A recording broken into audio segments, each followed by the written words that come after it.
hindi maganda yung aking pag-iisip sa ngayon. Napanood ko kasi yung yung tungkol dun sa budget ni Sara Duterte, yung Vice President.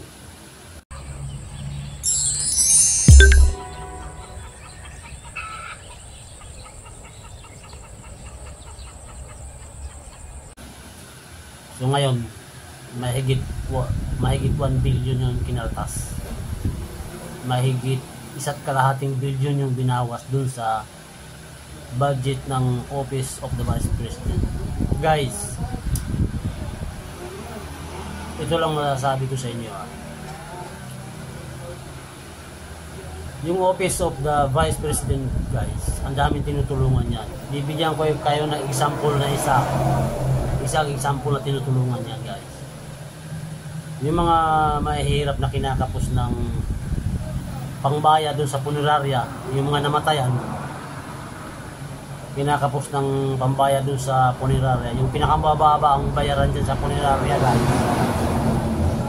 25,000. Doon po sa opisina ng Vice Presidente ng Pilipinas, ang haba po ng pila araw-araw. Humihingi ng ayuda, pambayad sa punerarya doon sa mga namayapa nilang mahal sa buhay na kinakapos sila ng pambayad. Ang example ko doon,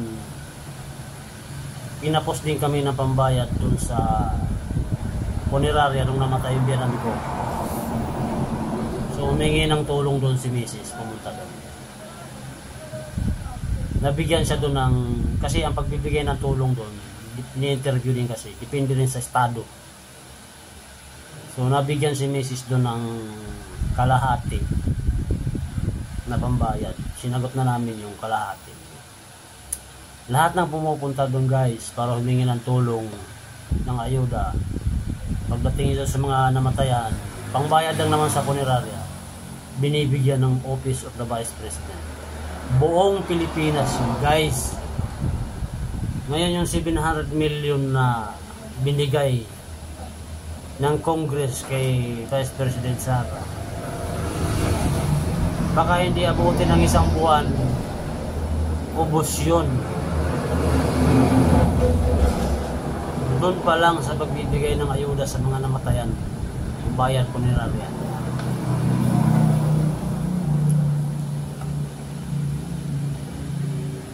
Alam ng mga congressman yan, nagbubulag-bulagan yan. May mga salot kasi yan dyan, guys, sa Congress. May salot dyan. Kilala nyo na kung mga sino yung mga yan. Mga dating aktivista yan. Mga legal front yan kung tawagin ng, alam nyo na, ng makakaliwa. Sila yan. Yun talaga ang nila, papel ngayon. Banatan yung mga Duterte. Ang sa akin naman, bakit hindi naman nila binabati ko si President Duterte noon nung sila naman ay binabanatan? Alam niyo ba kung bakit hindi nila binabanatan si Digong noon tungkol sa China? Kasi kakampi nila China. Malambot si Digong noon sa China, kaya okay sa kanila.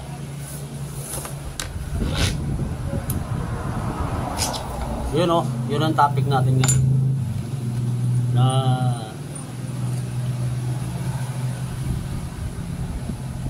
hindi maganda yung ginagawa nila sa Vice Presidente. Kung tutuusin, national budget, yung Pangulo, pangalawang Pangulo, wala na dapat tanong-tanong yan. Automatic yun. Ngayon na bulgar, kasi nagsalita si Inday na bulgar na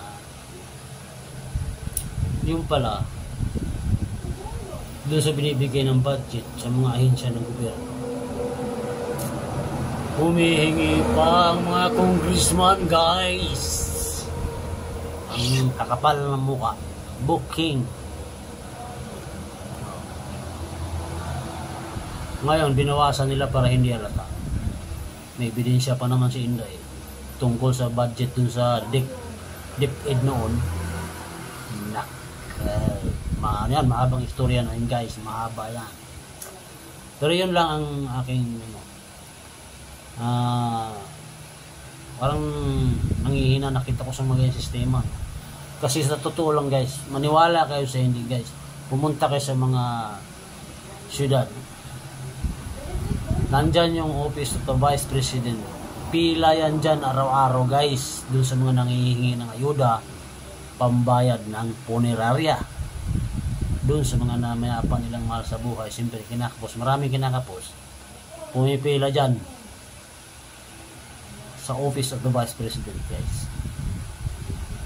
Lahat, guys, nabibigyan dyan. Walang uwing huluhaan dyan. Ang sistema dyan, guys, ganito. Pag na-aproba na yung hinihingi mo doon, hindi mo mahawakan yung pera, guys. Pag na-approve na yung halimbawa, bibigyan kanila ng 10,000, ganyan, 15,000, 20,000, 25,000. Pag na-approve na yun, guys, approve na, bibigay kanila. Yung papilis na yan, ibibigay mo sa punerarya.